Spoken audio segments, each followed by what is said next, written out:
हाय बच्चों, आप सभी के लिए एक बहुत ही इंपॉर्टेंट अनाउंसमेंट किया है आपके एनटीए ने।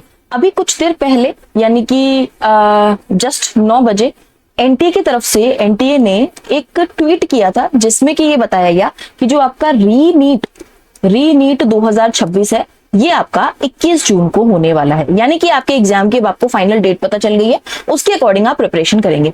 लगभग आपको 1 महीने से थोड़ा सा ज्यादा टाइम मिला हुआ है, लगभग 40 डेज का आपको टाइम मिला है, जो कि मोर देन इनफ है एक प्रिपरेशन का रिवीजन करने के लिए, राइट। तो अब आपके पास में एक परफेक्ट टाइम टेबल आ गया है, तो इसके अकॉर्डिंग अपना प्रिपरेशन स्ट्रेटेजी बनाना स्टार्ट कर दो, बना लो। एंड एक आइडल टाइम टेबल या एक आइडल प्रिपरेशन स्ट्रेटेजी मैं आप सभी के साथ में शेयर करूंगी, आपको वो अच्छा लगेगा, वो भी यूज कर सकते हो। दूसरी इंपॉर्टेंट अनाउंसमेंट ये है बेटा कि अभी कुछ देर पहले ही आपके एजुकेशन मिनिस्टर यानी कि धर्मेंद्र प्रधान जी अपने प्रेस कॉन्फ्रेंस में आपको कुछ पॉइंट्स बता रहे थे। किसके लिए? 2026 रीनीट के रिगार्डिंग। एंड 2027 के लिए भी उन्होंने कुछ अपडेट बताए। इंपॉर्टेंट अभी हम लोग 2026 का डिस्कशन कर रहे हैं। तो अगर हम लोग बात करें इन धर्मेंद्र प्रधान जी के ओवरऑल प्रेस कॉन्फ्रेंस के कुछ रिजल्ट का, तो सबसे इंपॉर्टेंट पहली चीज ये है कि आपका जो एग्जामिनेशन सेंटर है आप फिर से एक बार से चूज कर सकते हैं। एक हफ्ते के लिए आपका जो सिटी सेंटर है आप एक बार फिर से उसे चूज कर सकते हो, फिर से फिल कर सकते हो। एंड आपका एग्जामिनेशन सेंटर वो आपको चेंज करके प्रोवाइड करवाएंगे। तो पहली चीज तो ये हो गई।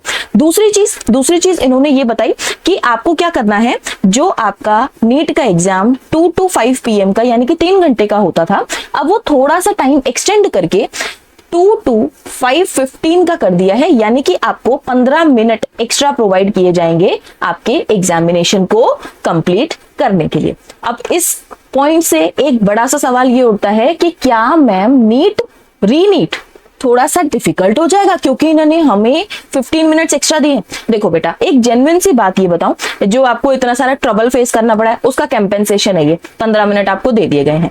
दूसरी चीज अगर हम लोग बात करें कि क्या एग्जाम थोड़ा सा डिफिकल्ट होगा, पहली चीज हम लोग ये गेस नहीं कर सकते एग्जैक्टली 100% कि क्या एग्जाम डिफिकल्ट होगा। अगर हम लोग ओवरऑल चीजों को ध्यान में रखते हुए एक डिस्कशन करें तो वहां पर ये पॉइंट आता है कि एक बार एग्जाम हो चुका है, रीनीट हो रहा है, तो ऑब्वियसली जो पहले पेपर आया था उससे हल्का सा तो डिफिकल्ट आना ही आना है, स्लाइट डिफिकल्ट आएगा ही आएगा।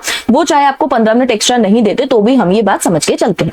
लेकिन अगर मैं बात करूं आपको 15 मिनट एक्स्ट्रा दिए गए हैं तो हम लोग ओवरऑल ये कंसीडर कर सकते हैं कि आपका जो एग्जामिनेशन का जो आपका क्वेश्चन पेपर है वो moderate to slightly high level का हो सकता है।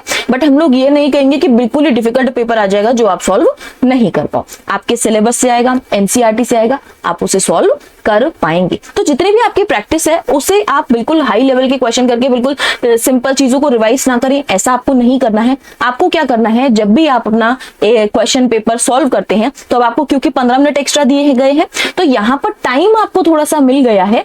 जब आपके पास में टाइम ज्यादा हो जाता है तो सबसे इंपॉर्टेंट चीज आ जाती है एक्यूरेसी की। आपको अपनी एक्यूरेसी बढ़ानी पड़ेगी, नेगेटिव कम से कम करने हैं।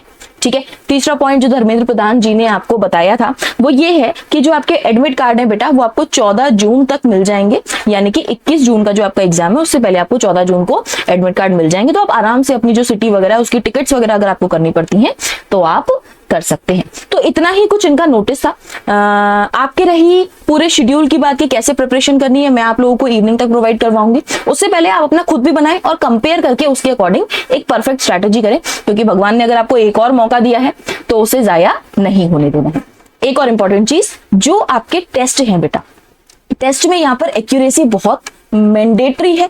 और एक ऐसी टेस्ट सीरीज अगर आप लोग ज्वाइन करके बैठे हैं जहां पर बहुत सारे unnecessarily out of NCERT question पूछे जाते हैं तो वो आपके लिए कहीं से भी ठीक नहीं है। तो जो भी आप टेस्ट पेपर्स यूज कर रहे हैं, जो भी आप टेस्ट सीरीज ज्वाइन कर रहे हैं, कीप इन माइंड कि ये कंप्लीटली एनसीईआरटी बेस्ड हो, जिससे कि आपकी एनसीईआरटी की प्रैक्टिस अच्छे से करवाई जाए, फिर चाहे वो फिजिक्स हो, केमिस्ट्री या फिर बायोलॉजी।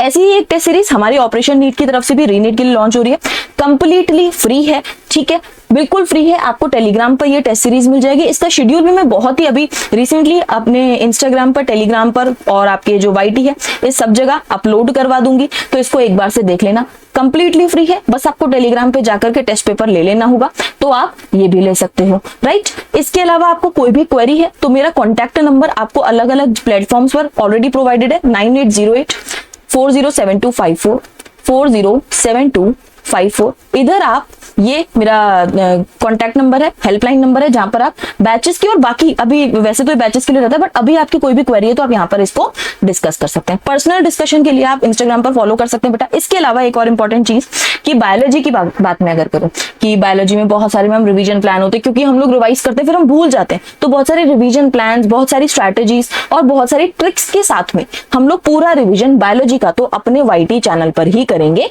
तो वाईटी चैनल को अगर सब्सक्राइब नहीं किया है तो कर लो, क्योंकि ये आपके रीनीट 2026 के लिए बहुत ही ज्यादा इंपॉर्टेंट है। एंड एक और चीज, मेरी बात हमेशा ध्यान रखिएगा कि आपको अगर एक और मौका मिला है तो इस बार अपनी गवर्नमेंट मेडिकल कॉलेज की सीट को अपने हाथ से नहीं जाने देना है। So that's all from my side. Thank you and have a nice day and yes, wish you a very all the best.